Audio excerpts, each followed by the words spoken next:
नमस्कार, स्वागत है आपका झारखंड समाचार में। जैसा किया वैसा भरेंगे हेमंत का अगला ठिकाना, मुख्यमंत्री पर गरजे बाबूलाल मरांडी, खूब सुनाया। तो वहीं सीएम हेमंत सोरेन के प्रेस सलाहकार पिंटू और साहेबगंज डीसी समेत 3 को ईडी का समन। झारखंड में 4 साल का होगा बीएड सत्र 2024-25 से 2 वर्षीय कोर्स बंद। वहीं पतरातू में आशु केंद्रीय समिति की बैठक में बोले सुदेश महतो, हेमंत सोरेन ने खत्म कर दी सरकार की गरिमा। और 21 जनवरी को रामगढ़ में नीतीश की सभा, चुनाव में सीट शेयरिंग पर बोले जदयू के प्रदेश प्रभारी, पार्टी को मजबूत करना लक्ष्य। तो अब तक किसी भी बड़ी खबरों पे बात करने से पहले आपसे छोटी सी अनुरोध है कि कृपया वीडियो को एक प्यारा सा लाइक अवश्य कर दीजिएगा, क्योंकि आपका एक लाइक करना ही हमारे मेहनत का फल होता है।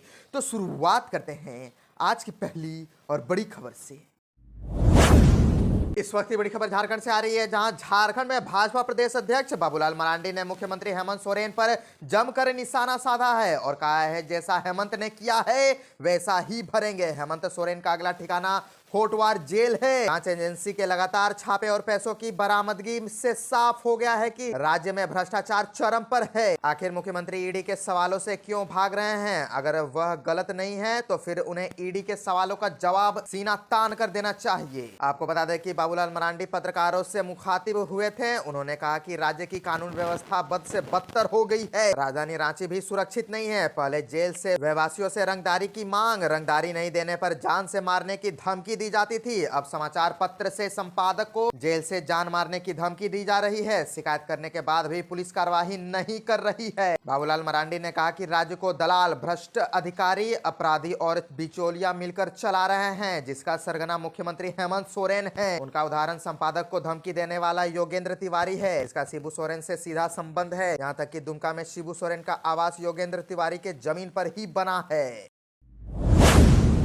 और एक बड़ी खबर आ रही है कि सीएम हेमंत सोरेन के प्रेस सलाहकार पिंटू और साहेबगंज डीसी समेत 3 को ईडी का समन। दरअसल झारखंड में ईडी की कार्रवाई जारी है। ताबड़तोड़ छापेमारी के बाद ईडी ने अब मुख्यमंत्री हेमंत सोरेन के प्रेस सलाहकार अभिषेक प्रसाद उर्फ पिंटू, साहेबगंज डीसी रामनिवास यादव और आर्किटेक्ट विनोद सिंह को समन भेजा है। मामला अवैध खनन से जुड़ा है। इसी मामले में पूछताछ के लिए ईडी ने साहेबगंज डीसी को 11 जनवरी, विनोद सिंह को 15 जनवरी और सीएम के प्रेस सलाहकार अभिषेक प्रसाद उर्फ पिंटू को 16 जनवरी को ईडी ऑफिस में हाजिर होने को कहा गया है। आपको बताते चले कि इससे पहले ईडी इनके ठिकानों पर छापेमारी कर चुकी है। 3 जनवरी को पहले सुबह अवैध खनन मामले में ईडी ने झारखंड में कई ठिकानों पर दबिश की थी। केवल राजधानी रांची के ही करीब आधा दर्जन ठिकानों पर ईडी ने छापा मारा था। रांची में रातू स्थित अभिषेक प्रसाद उर्फ पिंटू के आवास और विनोद सिंह के ठिकानों पर छापेमारी की गई। अभिषेक प्रसाद उर्फ पिंटू सीएम के प्रेस सलाहकार हैं, वही विनोद सिंह ग्रिड आर्किटेक्ट के मालिक हैं। इसके अलावा साहेबगंज डीसी रामनिवास यादव के आवासीय कार्यालय और हजारीबाग स्थित आवास पर भी ईडी ने छापेमारी की थी। और आपको बता दें कि 3 जनवरी को हुई छापेमारी के दौरान साहेबगंज डीसी के घर से विभिन्न प्रकार की कुल 21 गोलियां और 5 खोखे मिले। वहीं लगभग 37 लाख रुपए नगद जब्त किए गए। अब तक हुई जांच के दौरान साहेबगंज में 23.26 करोड़ घनफुट पत्थर के अवैध खनन की पुष्टि हुई है।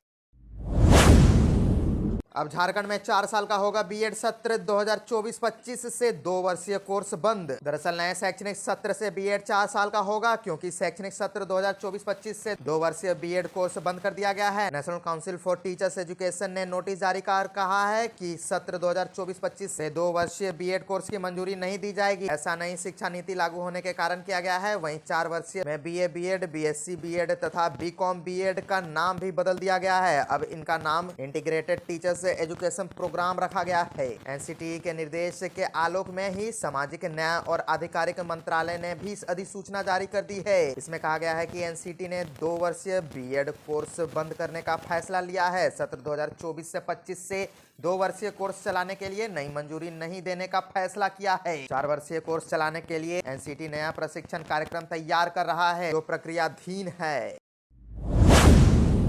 हड़ताल जारी रही तो राशन बांटने के लिए वैकल्पिक व्यवस्था करनी होगी, हेमंत सरकार के मंत्री का अहम बयान। दरअसल झारखंड के मंत्री रामेश्वर ओरांव ने राशन बंद पर प्रतिक्रिया देते हुए राज्य सरकार को वैकल्पिक व्यवस्था का सुझाव दिया है। उन्होंने कहा कि अगर राज्य में उचित मूल्य की दुकान डीलर अनिश्चितकालीन राशन बंद को जारी रखते हैं तो सरकार को राशन वितरण के लिए वैकल्पिक व्यवस्था करनी होगी। झारखंड में 1 जनवरी को 25,000 से भी ज्यादा एफपीएस डीलरों ने देश भर में अनिश्चितकालीन राशन बंद का आह्वान किया था। झारखंड में इस हड़ताल हड़ताल से केंद्र और राज्य खाद्य सुरक्षा योजनाओं के 65 लाख लाभार्थी प्रभावित हुए हैं। मीडिया से बात करते हुए झारखंड के मुख्यमंत्री हेमंत सोरेन, गुट के मंत्री रामेश्वर उरांव ने कहा, इस मुद्दे के समाधान को लेकर राज्य सरकार डीलरों से बात कर रही है। हमारे विभाग के अध्यक्ष अमिताभ कौशल उनसे उनकी मांगों को लेकर चर्चा कर रहे हैं और वे सरकार के जवाब से संतुष्ट हैं। उनकी मांगों पर विचार चल रही है, फिलहाल कोई परेशानी नहीं है। उन्होंने आगे कहा कि हालांकि यह एक राष्ट्रव्यापी हड़ताल है, इसलिए शायद वह अपने राष्ट्रीय पक्ष जवाब का इंतजार कर रहे होंगे। अगर डीलर राशन बंद जारी रखेंगे तो इसके लिए वैकल्पिक व्यवस्था पर भी काम जारी है। हमें किसी तरह गरीबों के बीच राशन बांटना है, इसलिए यह वैकल्पिक व्यवस्था पर भी काम किया जा रहा है। झारखंड इकाई के उचित मूल्य की दुकान के महासचिव संजय कुड़ू ने कहा, हमने वरिष्ठ सरकारी अधिकारियों के साथ चर्चा की, लेकिन हमें अपनी समस्याओं का ठोस समाधान चाहिए, इसलिए हमने खाद्य और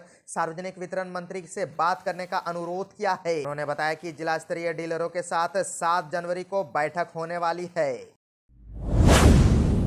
राहुल गांधी की भारत जोड़ो न्याय यात्रा में शामिल होंगे हेमंत सोरेन, तैयारियों में जुटी कांग्रेस। दरअसल झारखंड में कांग्रेस नेता राहुल गांधी की भारत जोड़ो न्याय यात्रा में मुख्यमंत्री हेमंत सोरेन भी शामिल होंगे। कांग्रेस के प्रदेश अध्यक्ष राजेश ठाकुर ने पीएम सोरेन से झारखंड मंत्रालय में मुलाकात के बाद पत्रकारों को यह जानकारी दी। उन्होंने कहा कि मुख्यमंत्री हेमंत सोरेन और राहुल गांधी का साझा कार्यक्रम जल्द जारी किया जाएगा। दूसरी तरफ राज्य में सियासी हलचल के बीच मुख्यमंत्री हेमंत सोरेन झारखंड मंत्रालय पहुंचे। राज्य के विभागीय अधिकारी और पुलिस अधिकारी उनसे मिलते रहे। इसके बाद ग्रामीण विकास मंत्री आलमगीर आलम, कला संस्कृति एवं खेलकूद मंत्री हफीजुल हसन और कांग्रेस के प्रदेश अध्यक्ष राजेश ठाकुर भी उनसे मिले। सीएम हेमंत सोरेन करीब 4 घंटे तक झारखंड मंत्रालय में रहे। कांग्रेस प्रदेश अध्यक्ष राजेश ठाकुर ने कहा कि राज्य के मौजूद राजनीतिक हालात सबके सामने हैं। निर्वाचित सरकार को अपदस्थ करने की कोशिश में जुटी भाजपा को महागठबंधन में शामिल दल के एक सदस्य और कार्यकर्ता एकजुट होकर जवाब देने के लिए पूरी तरह तैयार हैं। राहुल गांधी की यात्रा में एकजुटता देखकर भाजपा को समझ आ जाएगा कि यह सरकार हर हाल में अपना कार्यकाल पूरा करेगी और अगली बार भी जनता के आशीर्वाद से सत्ता में उनकी सेवा करने लौटेगी। ग्रामीण विकास मंत्री आलमगीर आलम ने कहा कि सरकार गठन के बाद पहले कोरोना, फिर ऑपरेशन लोटस, फिर ईडी की कार्यवाही सब देख रहे हैं। ये लोकतंत्र के लिए ठीक नहीं है, लेकिन जनता के आशीर्वाद से सरकार अपना काम कर रही है। 21 जनवरी को रामगढ़ में नीतीश की सभा। चुनाव में सीट शेयरिंग पर बोले जदयू के प्रदेश प्रभारी, पार्टी को मजबूत करना लक्ष्य। झारखंड में जदयू अपनी स्थिति को मजबूत करने में लगी है। यही वजह है कि झारखंड प्रदेश प्रभारी सह बिहार के भवन निर्माण मंत्री अशोक चौधरी ने कहा, हमें यह लगता है कि झारखंड में पार्टी के बंटने की पूरी संभावना है। हमने पिछले सालों में कुछ गलतियां की है जिसका नुकसान भी हुआ है।